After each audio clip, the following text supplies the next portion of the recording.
là, Benoît, faudra qu'on dise. Ouais, je vais dans le coup tout à l'heure, les amis du vidéo. Allez, ah oui, il y a Toc, Ah oui, ah là, ça prend le nom, là. Ah, il est pas là pour être ici. Hein. Alors, il est pas ici.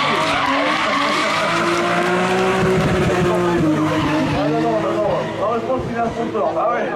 Allez, on continue toujours avec nos amis drifters.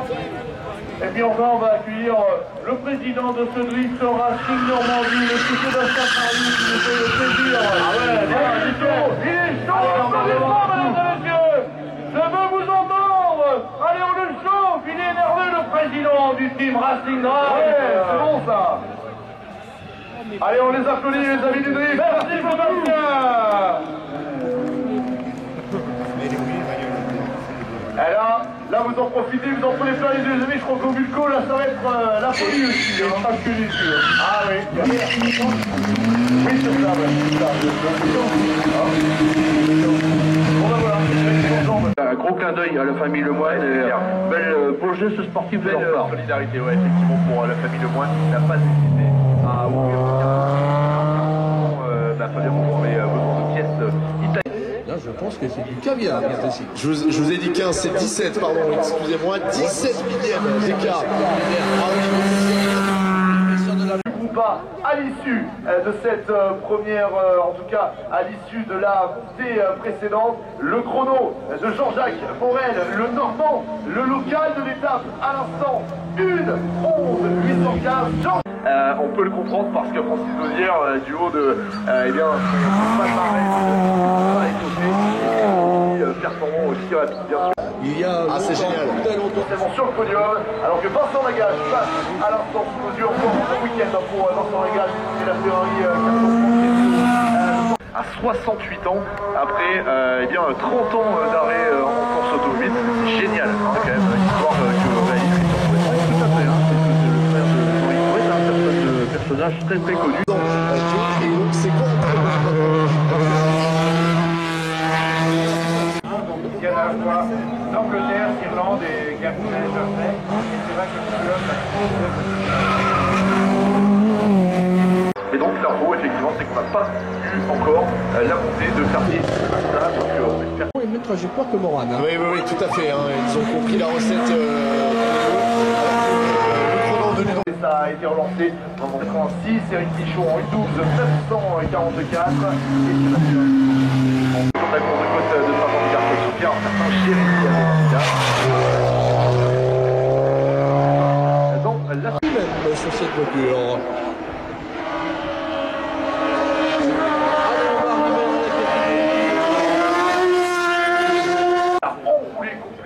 c'était magnifique, c'était ultra spectaculaire, mais malheureusement c'était pas efficace.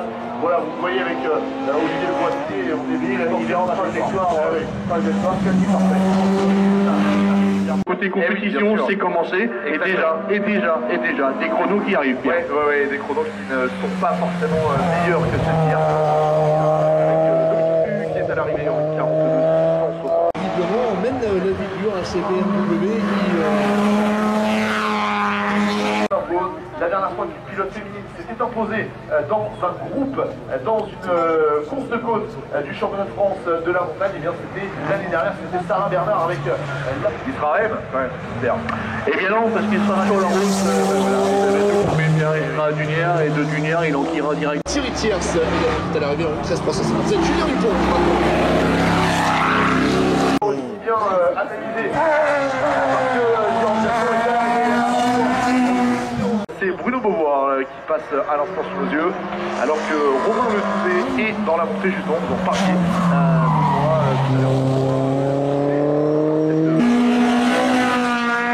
À l'arrivée, Simon Devilliers également est à l'arrivée 75. La bagarre à venir tout de suite dans mon père. On va faire le blocage qui aura à cœur évidemment de briller. Abel Saoui qui vient de passer sous mesure souhaité, et oui, du côté des problème mécanique, qui touche pour l'un, problème mécanique pour l'autre, ils vont c'est maintenant au tour de Philippe Marion avec la Porsche Cup de passer sous nos yeux cette voiture qui est prête depuis l'an dernier, cette Porsche Cup ex-parcours Emmanuel Girard qui permettent à Tony de repartir par ses propres moyens. Donc petit pas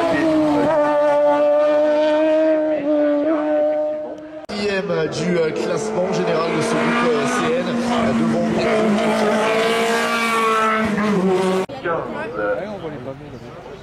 Allez, on reçoit également Joël Bénigrant à l'instant et on s'est lancé Morad qui va avoir fort à faire quand même aujourd'hui parce que il y aura quand même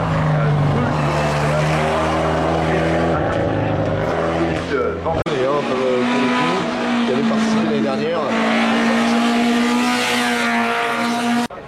En train de se préparer quand même en haut, hein, bien sûr, mais on ne sait pas encore si Yannick va pouvoir prendre le départ de cette dernière montée de course. Et en tout cas, quoi qu'il en soit, il faudra attendre parce que Elvire Francis-Osière va rester aux commandes du groupe A devant Jean-Jacques Morel et Manuel. On voit après L'heure était en 13, 108 tours, rappel. Marie Camarès, 06 322, c'est bien, elle a bien amélioré Marie Camarès, alors que l'on était maintenant Francis Renou. Ancien client du championnat de France qui passe à l'ensemble.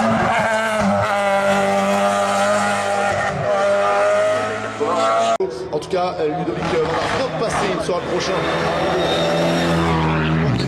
Morel et quelques autres noms de cette même catégorie, Pierre. Ah oui, ça va être sympa la bagarre là dans ce groupe A, effectivement, dans un instant. Au moment où Célia Debé passe justement sous nos yeux, on arrive Pierre Gilbert Isabelle qui lui dispose de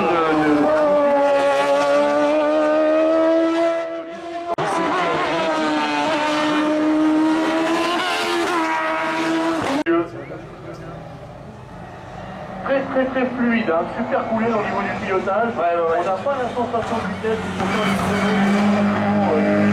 Et donc cette grosse information, Ronald Garcès, le celui du bois. quelques instants arrivés, le voici. Jaco dans la classe CM, et donc pour l'instant, c'est pas pour l'instant, c'est sûr et certain, Enzo Chiocci qui prend la 3e place du groupe CL et se disputeront tout à l'heure pour la victoire. À l'instant sur cette Clio Williams qui roule, alors c'est assez étonnant parce que c'est vrai que cette voiture roule dans la classe.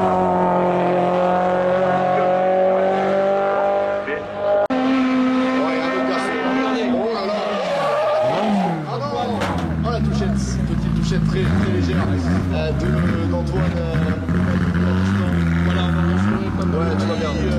tout va bien. Parti en tête à queue du côté du Mirador et bien sa course est allée s'arrêter en venant très légèrement frotter le rail, mais vraiment il n'y a rien du tout. Hein. Jean de Vincent Lagache à l'instant, 1-12-0-25 et David Meillon prend la 2e place du classement général. Vous l'avez dit les amis, vous en avez parlé, David Meillon. Souvent, après, la plus facile de venir avec une révolte par la route, c'est pas facile. Non, mais il y avait la voiture, le plateau, et puis voilà, il y avait très peu de semi-remorques, très peu de motorhome. Là, j'ai vu que vraiment, il y a eu une grosse évolution, et puis il y a du beau matériel, les voitures sont magnifiques, bien présentées, et le matériel autour, il y a eu vraiment, ça a évolué professionnellement presque. Benoît, voilà. Je me permets juste de vous couper, pardon, une seconde, parce que ça a été relancé. On a vu passer notamment Enzo Chiocci. Accueillir les gros bras de la classe de Entre Brunet et Moël, et à l'instant, Michael Bondy déjà à scène. Un premier coup dans la classe A3, Michael Bondy en terminant une 13, 712, améliore de son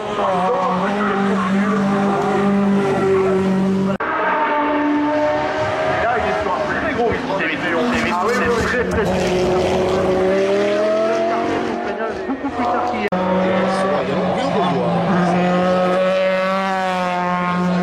Benoît Tavio peut-être à meilleure fête ce week-end, hein, ça c'est une certitude.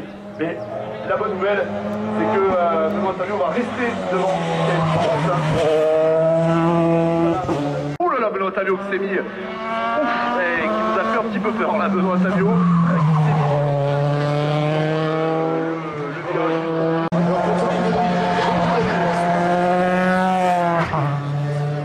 A repris reviennent à l'issue de la troisième montée de course à Julien Vernier. Voici Jordan Lenortu qui vient justement de passer devant nous.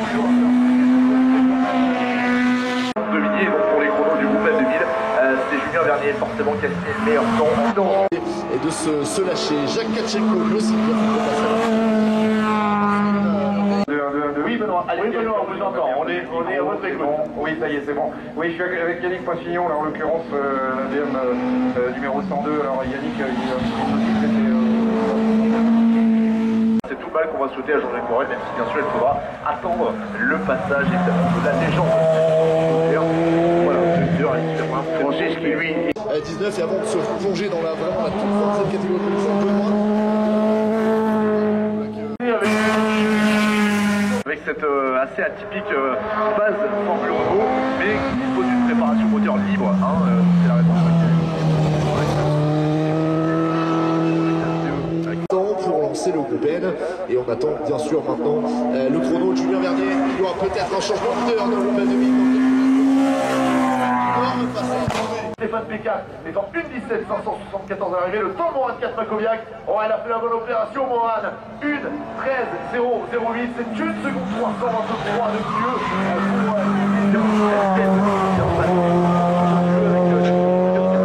on rappelle.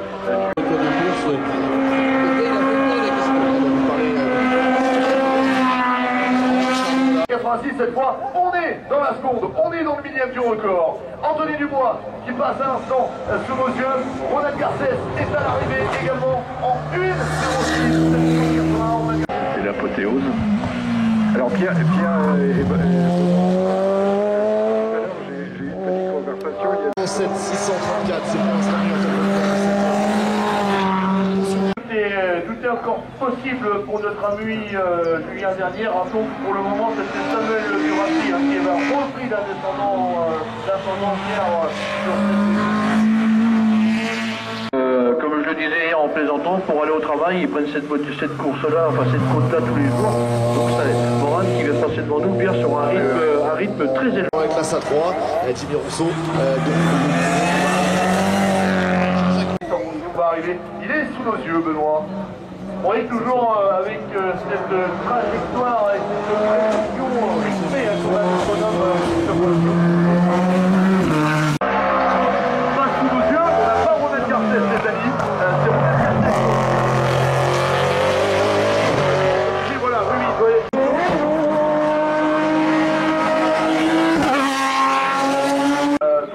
Là-dessus, voici John Nicole et donc dans quelques instants l'homme que nous allons recevoir c'est Gaëtan Renaud, leader de la Formule 3. On va regarder les chronos et dans quelques instants on verra. Écoutez les chronos, Julien Dupont.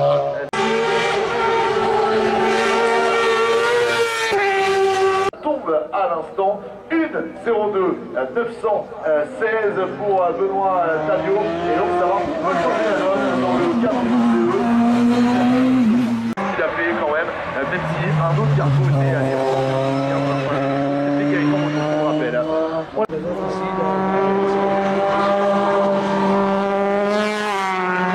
Un peu plus, dans le classement général, on va le découvrir dans un instant.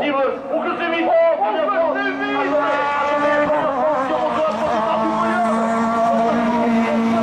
Ouais, gros passage encore une fois, Sylvestre Pereira là. Ah oui, il est sorti très. Ah oui, il est non. La vitesse, c'est clair.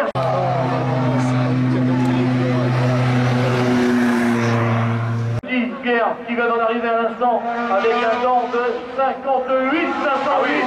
Oui.